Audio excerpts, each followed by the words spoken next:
Meeting together in the headquarters of the BBVA Foundation in Madrid to deliberate and decide, the committee has resolved to grant the BBVA Foundation Frontiers of Knowledge Award in the climate change category in its 16th edition to Dorthe Dahl-Jensen, Jean Jouzel, Valérie Masson-Delmotte, Jakob Schwander, and Thomas Stocker, for contributions to the polar ice core records that establish a fundamental coupling between greenhouse gases and air temperature, characterizing climate change over the past 800,000 years.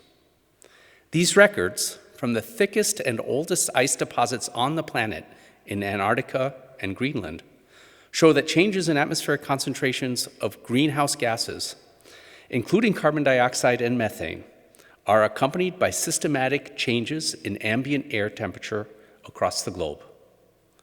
The polar ice records further reveal the natural variability of Earth's climate, thus contextualizing current greenhouse gas concentrations and associated global warming.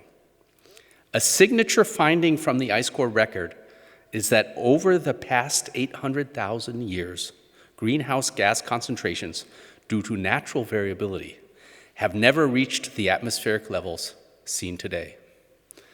These achievements required scientific, technical, and logistic breakthroughs in many areas to measure greenhouse gas concentrations and interpret water and carbon isotopes trapped in ice cores several kilometers long. This further required novel analytic frameworks using a hierarchy of models. The contributions recognized here build upon sustained international collaborative efforts by generations of researchers.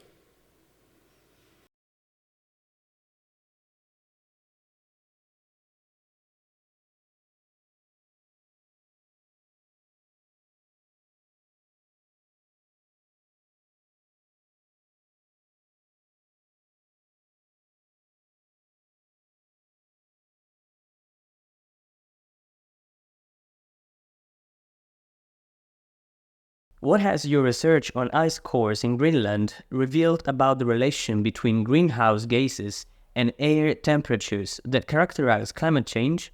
Well, one of the very amazing things about our ice core research is that the ice tells us both what the temperature is through the stable water isotopes and what the greenhouse gas concentrations are through the trapped air in the ice matrix.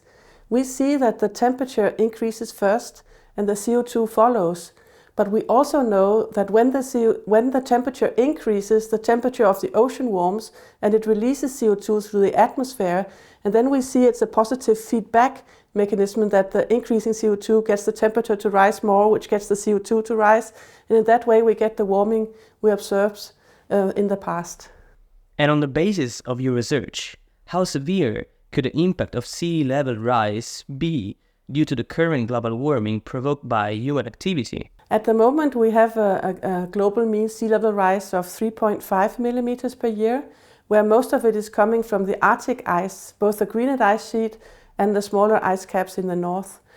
It's predicted that the sea level rise will reach up to 1 meter until year 2100.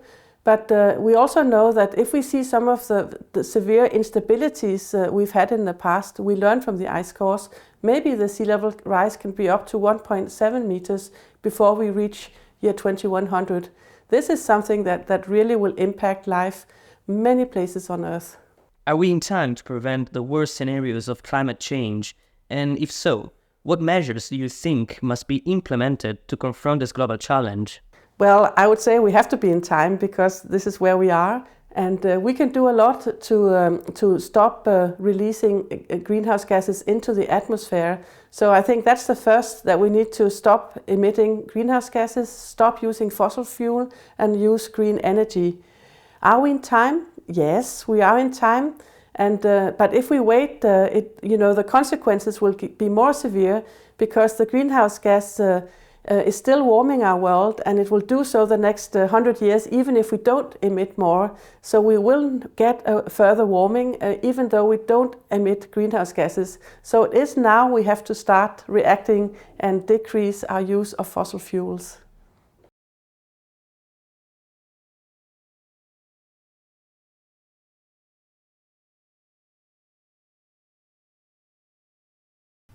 how has your research contributed to establishing the link between greenhouse gases in the atmosphere and Earth's surface temperature? So this comes from the 80s. Thanks to our colleague Claude Lorius, we had access to ice core sample from the Vostok ice core, which was drilled by Soviet colleagues in Antarctica. And this sample, for the first time, covered the full glacial interglacial cycle. And in our laboratory, thanks to mass spectrometer, we were able to analyze the isotopic composition of this ice, which give access to the temperature of the site, and indeed, which is largely at this time scale give a good understanding of atmospheric temperature at the global level. And our colleagues from Grenoble were the first team with Dominique Reynaud and his team, Jean-Marc Barnola, Jérôme Chaplas, to be able to measure the composition of the air bubbles in greenhouse gases, carbon dioxide and methane. And we saw at that time that there is during the last glacial period, there is less greenhouse effect than during warm period. It's clearly, there is a clear link between the variation of the temperature in Antarctica and at global scale probably, and the composition of the atmosphere in greenhouse gases. It's probably trop long. Given your experience in researching and advising on climate matters, what measures should global leaders adopt in the face of the current climate crisis? So I have the opportunity to participate to the climate convention, COP28 last time, and it's clear that the conclusion of this COP, Conference of Parties of the Climate Convention, are based on our diagnostic of scientific community through the IPCC report. And so this is nice, but there is a gap between the objectives which are taken in consideration in this global statistic and the reality. And I mean, we should be able to fill out this gap between objective and the reality, and this is we should do that with a rapid decrease of the amount of greenhouse amount of greenhouse emission in the atmosphere. It should be decreased very rapidly in order to reach carbon neutrality in 2050, and there is a lot to do to really reach this objective.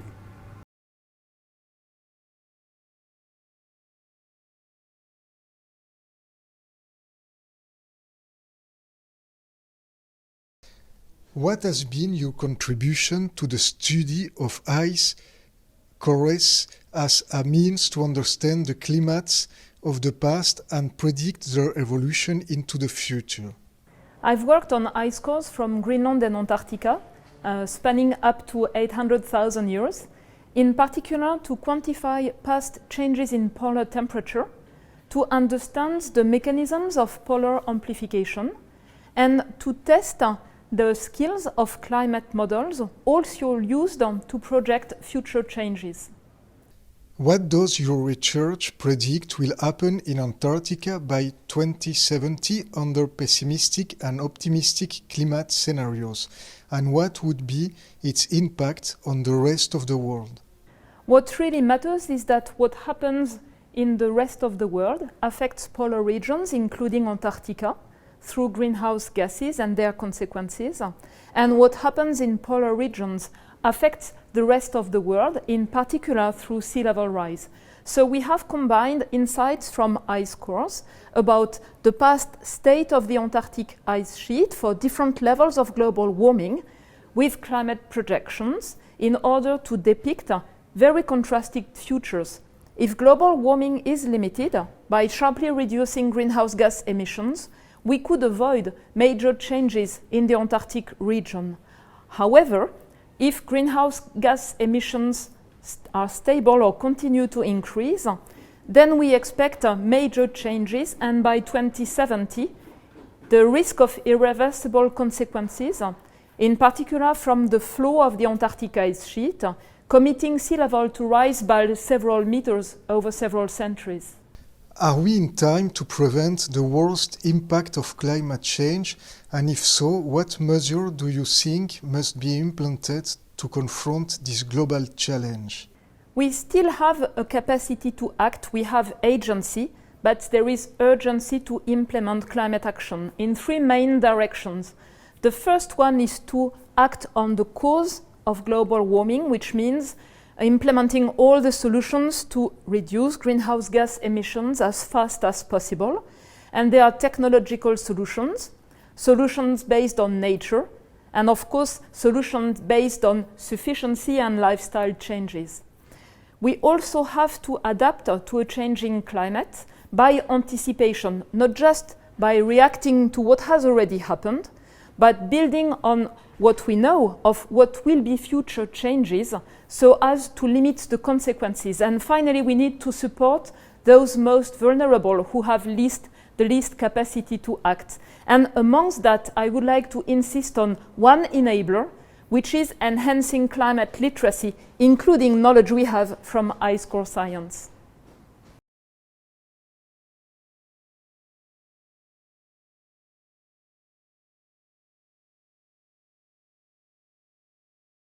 Could you tell us about the innovative tools which you developed and how they helped to improve ice core drilling? During the last 10 to 15 years, we developed at the University of Berna a fast access drill that is a very lightweight system.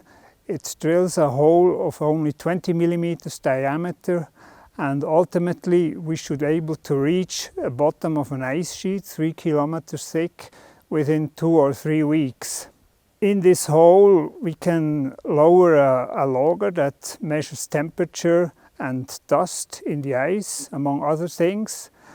And with this information we should be able to determine the age of the ice at this site. And doing this before a deep drilling is started, we could potentially avoid a bad drilling site and then by this save money and time.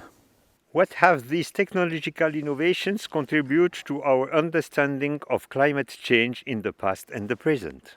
The Fernair sampling, the Fernair device, helped a lot to improve timescales of the ice cores and the gas records that are extracted from it.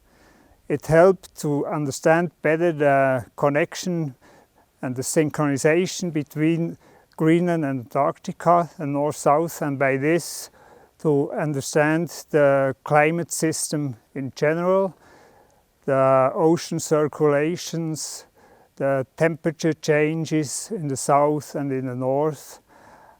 And all this information is important to understand also the present climate, of course.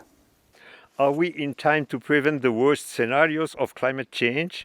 And if so, what measures do you think must be implemented to confront this global challenge? This is a very difficult question. To answer this, I should know the behavior of the humans in the next 100 years, and this is very difficult to judge. Presently, it seems that we are not able to reach the goals we have set, because probably humans are not suffering enough yet. So I think to solve the problem is we have to improve efficiency.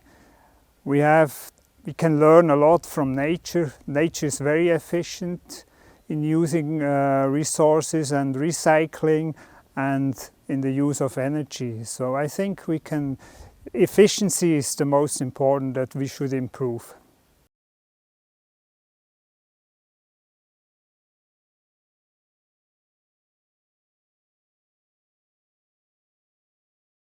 Could you explain the model you developed to understand climate change through ice core research, and what have been the fundamental contributions to this field of research?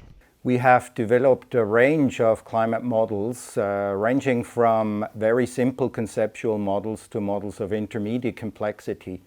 All these models are suitable to understand climate change on a very long time scale of several ice ages. This is suitable to interpret and understand the ice core record of the last 800,000 years. What fundamental lessons can be derived from your research about the current state of climate change provoked by human activity and its potential future impacts? Well, we have three lessons learned from this research. First of all, carbon dioxide concentrations today are 35% higher than ever in the past 800,000 years. Second, warming is unprecedented in at least the last 2,000 years.